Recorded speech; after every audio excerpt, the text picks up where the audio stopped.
एखादा मुलगा शिकतोय, 10वी झाला, 12वी झाला, 12वी झाल्यानंतर वडिलांनी त्याला विचार केला त्याचा आणि त्याला सांगितलं, आता 12वी नंतर पुढे तू शिकत जाणं, किती शिकणार आहेस, त्याच्यापेक्षा आपला व्यवसाय आहे घरातला, तू व्यवसायाला लाग, त्याच्यात तुला अनुभवानं शहाणपण येईल. आणि तो व्यवसायाला लागला.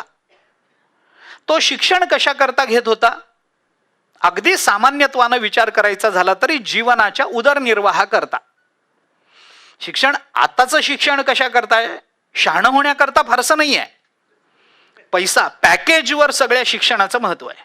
पॅकेज ते किती आहे ते महत्वाचं आहे. मला त्यातून कळतं किती, ज्ञान किती होतं, हा फार फार गौण प्रश्न आहे, हा गौण मुद्दा आहे. मुख्य काय आहे की मला चांगल्यातलं चांगलं पॅकेज मिळालं पाहिजे, मला चांगल्यातली चांगली श्रीमंती जीवनशैली आचरता आली पाहिजे, माझ्या हाताशी गाड्या असल्या पाहिजेत, माझ्या हाताशी अमुक असलं पाहिजे, मला चांगली पत्नी मिळाली पाहिजे किंवा तिला चांगला पती मिळाला पाहिजे, जे काही असेल ते चांगला पती मिळावा, त्याला आई वडील शक्यतो नसावेत, असले तर ते खेड्यात घरी शेती करणारे असावेत, पुणे किंवा मुंबई इथं स्वतःचा फ्लॅट असावा, 2 गाड्या घरामध्ये असाव्यात.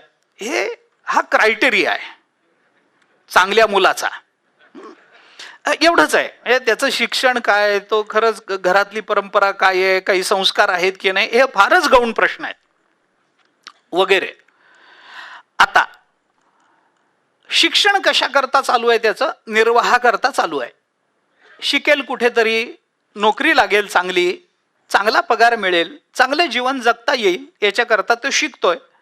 पण चांगले पैसे मिळतील याच्याकरता शिकणारा तो मुलगा जर 12वी नंतरच तो चांगले पैसे मिळवायला लागला तर पुढच्या शिक्षणाचा का विचार करेल?